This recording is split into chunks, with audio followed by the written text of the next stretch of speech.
ونحن على ذلك لمن الشاهدين ومن الشاكرين والحمد لله رب العالمين رب اشرح لي صدري ويسر لي أمري واحلل عقدة من لساني يفقهوا قولي رب زدني علما سبحانك لا علم لنا إلا ما علمتنا إنك أنت العليم الحكيم. برادران اسلام، چند دنوں سے سیرت نبی پاک صلی اللہ علیہ وسلم کے بارے میں میں معروضات پیش کر رہا ہوں. اصل بات تو یہ ہے نا جی کہ حضور پاک کی سیرت کے لیے اگر تمام دنیا کے دفاتر بھی ہوں اور 10 کلمے بن جائیں پھر بھی تعریف تو ختم نہیں ہوگی.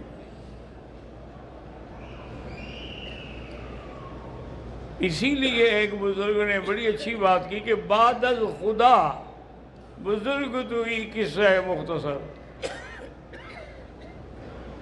کہ اللہ کی وہ تو خالق ہے نا، مخلوق میں سب سے افضل اعلیٰ عرفہ جو ہیں وہ محمد مصطفیٰ ہیں صلی اللہ علیہ وآلہ آلہ وصحابہ وسلم تسلیما کثیرا. اللہ تبارک و تعالی نے تمام مخلوقات کو پیدا کیا اور سب کچھ تیرے لیے ہے. بات کو سمجھیں، یعنی پھل کھاتے ہو، روٹی کھاتے ہو، کھانا کھاتے، اللہ تو نہیں کھاتا نا. یہ سب کچھ تیرے لیے ہے.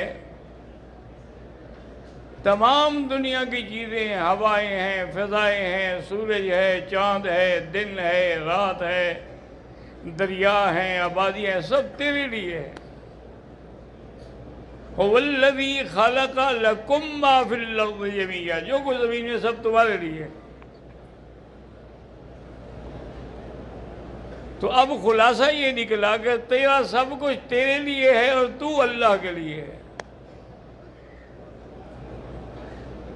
وَمَا خَلَقْتُ الْجِنَّ وَالْإِنسَ إِلَّا لِيَعْبُدُونَ. اللہ نے جن و انس کو کیوں پیدا کیا ہے؟ کہ اس کی عبادت کریں. اب دیکھیں نا جی، جانور ہے، گائے ہے، بھینس ہے، بیل ہے، وہ عمر زیادہ ہو گئی، بوڑھے ہو گئے تو ذبح کرو. انسان کو تو عمر بڑی ہو جائے ذبح نہیں کیا جاتا نا.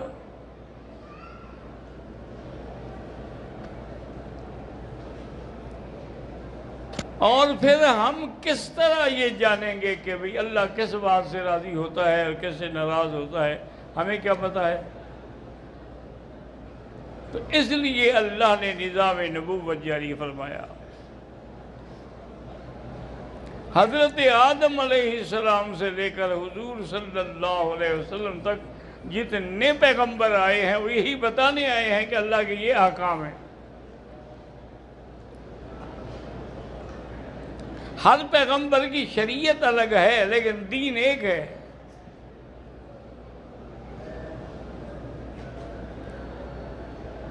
اور ہر پیغمبر نے اللہ تبارک و تعالیٰ کا پیغام پہنچایا.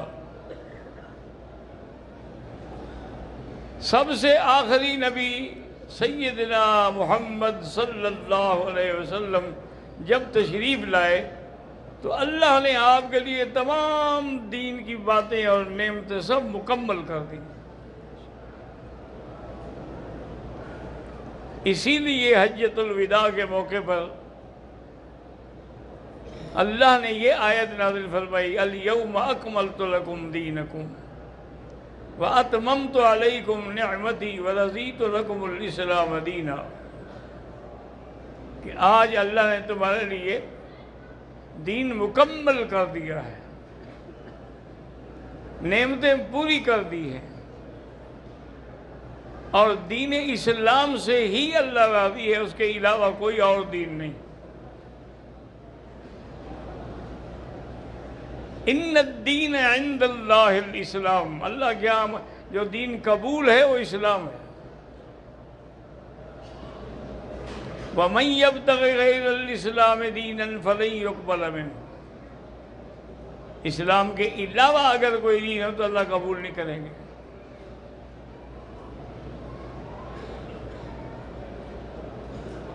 حضور صلی اللہ علیہ وسلم نے عرفات کے موقع پر تمام حاضرین کو مخاطب ہو کے فرمایا کہ الا هل بلغت، تو میں نے دین تمہیں پہنچایا کہ نہیں پہنچایا؟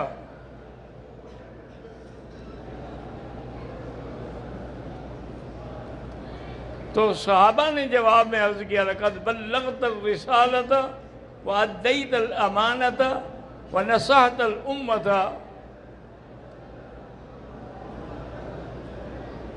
کہ تم آپ نے بالکل دین پہنچا دیا ہے، اللہ کا پیغام جو ہے وہ آپ نے پہنچا دیا ہے، وَنَصَحَتَ الْأُمَّةَ، اور امت کو آپ نے دین کے بارے میں نصیحتیں فرما دی ہیں، وَعَبَدْتَ رَبَّكَ حَتَّى أَتَاكَ الْيَقِينُ، اور اپنے رب کی عبادت میں بھی موت تک آپ مصروف ہیں. تو حضور پاک نے اپنی انگلی مبارک یوں کی اور کہا اللہم فاشہد، اللہم فاشہد، اللہم فاشہد، کہ یا اللہ گواہ ہو جائے میں نے تو آپ کا دین پہنچا دیا ہے.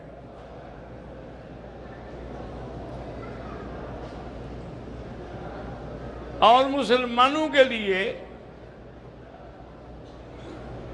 ہے ہی کیا حضور کا اسوہ، حضور کا طریقہ، عبادت میں، کھانے میں، پینے میں، بیٹھنے میں، اٹھنے میں، سب جو حضور کا طریقہ ہے وہی دین ہے.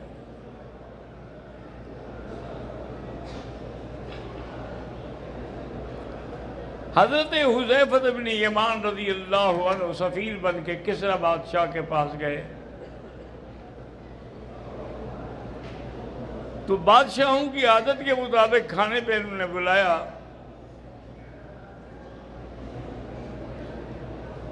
اور ساری دنیا کے بڑے بڑے سفراء اور عمراء اور گورنر سب آئے ہوئے تھے، کیونکہ کسریٰ خود دعوت دے رہا تھا. جب کھانا شروع ہوا تو حضرت حذیفہ رضی اللہ تعالیٰ عنہ سے ایک نوالہ نیچے گر گیا. تو آپ کرسی سے اٹھے اور نیچے ہاتھ بڑھا کے وہ نوالہ لیا، اس کو یوں کیا اور کھا لیا. آپ کے ساتھ جو بیٹھا تھا اس نے کہا تم نے بہت برا کیا ہے، کسریٰ دیکھ رہا ہے، یہ تو ان کے ہاں بد تہذیبی شمار ہوتی ہے. گر گیا تو گر گیا، اور پھر اس کو جھاڑ کے کھا بھی لیا. حضرت حذیفہ جوش میں آ گئے، میں کیا کہتے ہو؟ اترک سنت حبیبی لہؤلاء الحمقاء، ان بے وقوفوں کی خاطر میں حضور کی سنت چھوڑ دوں؟ حضور کی سنت یہی ہے کہ کوئی نوالہ گر جائے اٹھا لو، اس کو صاف کرو اور کھا لو، پتہ نہیں برکت کس رقمے میں ہو. اللہ کی شان یہ ہے کہ جب حق بات کہی جائے نا اس کا اثر ہوتا ہے. اس کسریٰ پر بھی اتنا اثر ہوا کہ کچھ نہیں کہہ سکا.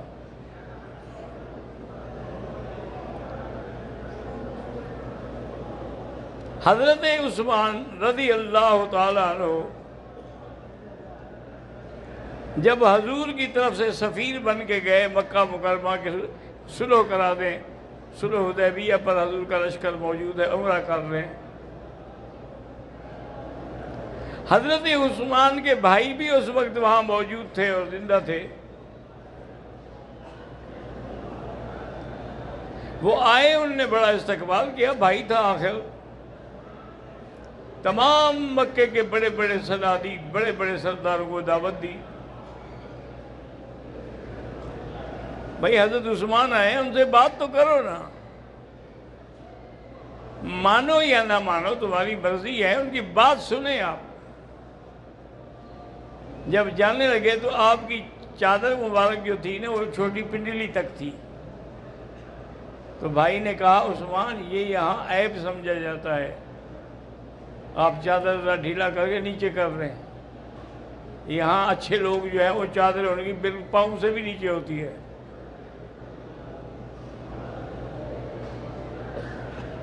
آپ نے فرمایا ہاکذا عزرت صاحبنا، اسی طرح چادر میرے محبوب باندھتے تھے، میں کیسے ان کے خلاف کروں؟ میں نے تو اتباع کرنی ہے، نہ مانے ہماری بات، لیکن ہم کیسے سنت چھوڑ دیں؟ صلی اللہ علیہ وآلہ آلہ وصحابہ وسلم. عید کا دن تھا. سیدنا علی رضی اللہ تعالیٰ عنہ نے دیکھا کہ ایک آدمی تیاری کر کے کھڑا ہو رہا ہے اور نماز پڑھنا چاہتا ہے. تو آپ نے روکا بھائی نماز مت پڑھو. اس نے کہا حضرت علی کیوں؟ ان اللہ یعذبنی علی الصلاۃ، اللہ مجھے نماز پڑھنے پر عذاب دیں گے. آخر میں نہیں، نماز پڑھنے پر نہیں، حضور کی مخالفت پر تمہیں عذاب دیں گے. حضور پاک نے عید میں کوئی نماز نہیں پڑھی اس سے پہلے، تم پڑھو گے تو گویا مخالفت کر رہے ہو، اور مخالفت کرو گے تو پھر صاف بات ہے کہ اللہ تبارک تعالیٰ کا عذاب ہے. اس نے پھر وہ نماز چھوڑ دی. اسی طرح حضرت عبداللہ بن مسعود رضی اللہ تعالیٰ عنہ ایک مسجد میں گئے کہ دیکھا تھا کہ لوگ جو ہیں وہ عصر کے بعد اور مغرب سے کچھ دیر پہلے نماز پڑھ رہے ہیں. یہ کیا ہے؟ انہوں نے کہا جی ہم نماز پڑھ رہے ہیں. انہوں نے کہا کیوں نماز پڑھ رہے ہو؟ انہوں نے کہا جی اللہ نماز پر بھی پکڑیں گے. انہوں نے کہا بالکل پکڑیں گے کہ مخالفت ہے محمد مصطفیٰ کی. حضور پاک نے کبھی عصر کے بعد اور مغرب سے پہلے نماز نہیں پڑھی. تو ہم نے تو حضور کی اتباع کرنی ہے نا. حضرت عبداللہ ابن عمر رضی اللہ تعالی عنہما کھڑے تھے. ایک آدمی کو چھینک آئی تو اس نے کہا الحمدللہ والصلاۃ والسلام علی رسول اللہ. حضرت عبداللہ ابن عمر نے کہا کہ وَأَنَا أَقُولُ هَكَذَا، میں بھی اسی طرح کہتا ہوں کہ بسم اللہ والصلاۃ والسلام علی رسول اللہ ہے، لیکن یہ سنت کے خلاف ہے. حضور نے ہمیں یہ بتلایا ہے کہ اگر چھینک آئے تو کہو الحمدللہ علی کل حال. تو ثواب تو اسی میں ہوگا جس میں اتباع ہوگا.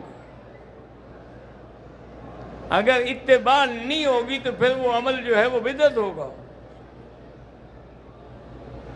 بدعت کا معنی ہی یہی ہے کہ من احدث فی امرنا ھذا ما لیس منہ فہو رد.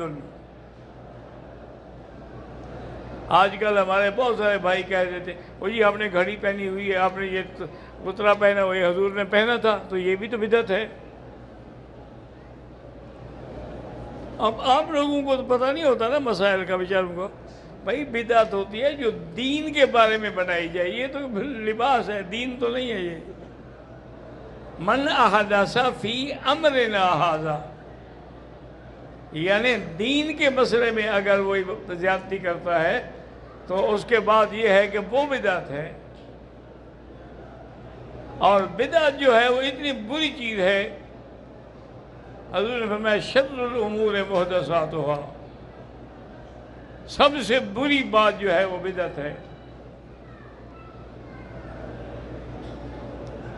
کل محدثۃ بدعہ وکل بدعۃ ضلالہ وفی روایت کل ضلالۃ فی النار، او کما قال النبی صلی اللہ علیہ وسلم. کوئی عمل اس وقت تک قبول نہیں ہوگا جب تک اس میں دو چیزیں نہ ہوں. یاد رکھ لیں، اگر مکہ مکرمہ میں آنے کے بعد کوئی دین کی ایک بات بھی آپ یاد کر کے لے گئے تو آپ کی بھی نجات ہو جائے گی، میری بھی نجات ہو جائے گی۔ اور اگر ایک کان سے سنا اور دوسرے سے نکال دیا، دو چیزیں ہیں، جب تک یہ نہ ہوں عمل مقبول نہیں ہوگا۔ ایک چیز کیا ہے خالصاً، دوسری چیز کیا ہے ثواباً، یعنی عمل خالص اللہ کے لیے ہو، کسی پیر فقیر بزرگ کے لیے نہ ہو، اور دوسرا کیا ہے کہ ثواباً موافق ہو سنت رسول اللہ کے صلی اللہ علیہ وسلم۔ اگر سنت کے موافق عمل نہیں ہے تو وہ بھی قبول نہیں ہے۔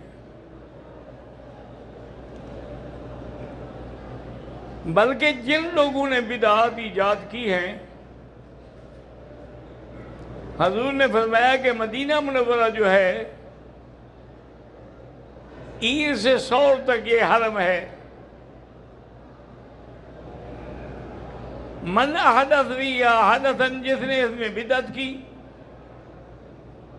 او آوا محدثن، کسی بدعتی کو پناہ دی، جگہ دی، فعلیہ لعنت اللہ والملائکۃ والناس اجمعین، اس پر اللہ کی بھی لعنت، مخلوق کی بھی لعنت، سب کی لعنت۔ میرے مدینے میں آنے کے بعد بھی بدعت کرے۔ بدعت یعنی اتنی بری چیز ہے کہ ان اللہ حجب التوبۃ عن اہل البدعۃ، بدعتی سے اللہ نے توبہ روک دی ہے، وہ توبہ ہی نہیں کرتا۔ زانی توبہ کر لیتا ہے، شرابی کر لیتا ہے، ڈاکو کر لیتا ہے، قاتل کر لیتا ہے، لیکن بدعتی نہیں کرتا، کیونکہ بدعتی تو اس کو دین سمجھتا ہے، وہ دین سے کیسے توبہ کرے؟ بھائی جو آدمی شرابی ہیں، ڈاکو ہیں، وہ یہ تو سمجھتے ہیں کہ ہم غلط کام کر رہے ہیں، تو کسی نہ کسی وقت ہدایت مل سکتی ہے۔ اور اہل بدعت جو ہیں وہ سمجھتے ہیں کہ ہم اچھا کام کر رہے ہیں، تو اچھے کام سے تو کوئی توبہ نہیں کرتا۔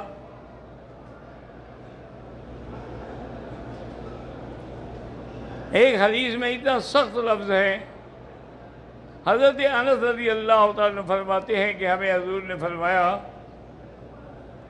کہ بدعتیوں کے ساتھ لا تآکلوہم ولا تشاربوہم ولا تناکحوہم، نہ ان کے ساتھ بیٹھ کے کھانا کھایا کرو، نہ پانی پیا کرو، نہ ان کی فیملی میں نکاح کیا کرو۔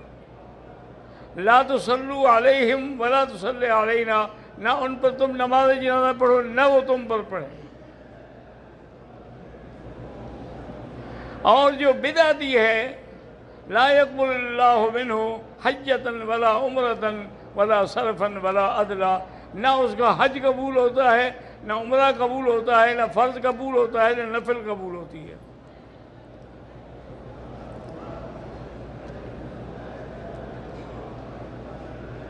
تو ہم کیسے یہ اتنی سخت یعنی بدعت کے لیے سزا ہے؟ وجہ کیا ہے؟ وجہ یہ ہے کہ جب آدمی دین میں کوئی نئی بات کرتا ہے تو گویا وہ یہ سمجھتا ہے کہ اللہ نے یہ بات چھوڑ دی تھی، میں اب پوری کر رہا ہوں،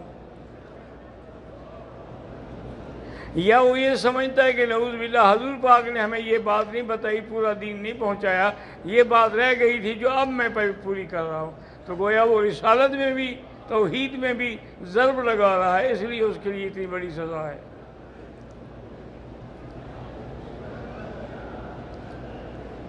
اتباع کا معنی ہی یہ ہوتا ہے، ایک حدیث میں ہے کل امتی يدخلون الجنت الا من ابا، حضور نے فرمایا کہ میری امت جنت میں جائے گی مگر وہ جسے ابا۔ صحابہ نے پوچھا ابو کیا ہوتا ہے، ابا کیا ہوتا ہے؟ حضرت نے فرمایا من اطاعنی فدخل الجنت ومن عصانی فقد ابا، جس نے میری اطاعت کی وہ جنت میں جائے گا، نہ فرمانی کی تو گویا کہ اس نے ابا پہ یعنی انکار کیا۔ ایک دن حضور صلی اللہ علیہ وسلم مدینہ منورہ سے باہر نکلے، تو شہر کے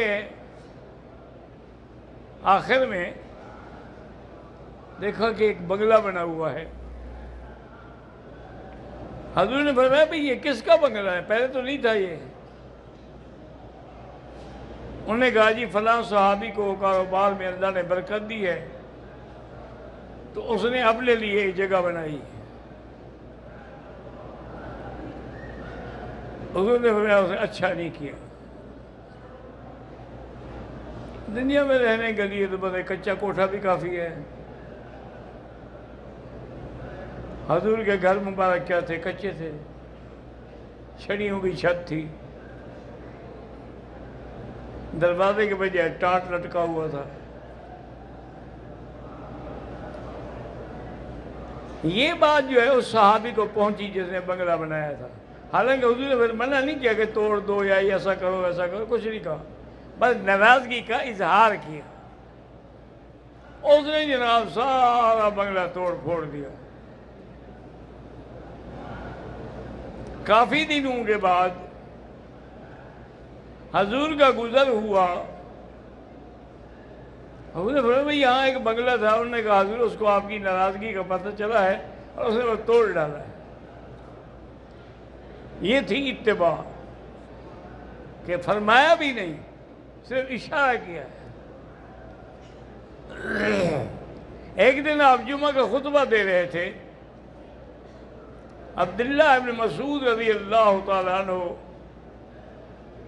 بھی آ رہے تھے. حضور نے فرمایا اجلس، بیٹھ جاؤ. تو وہ بیچارے وہی جوتیوں پر بیٹھ گئے.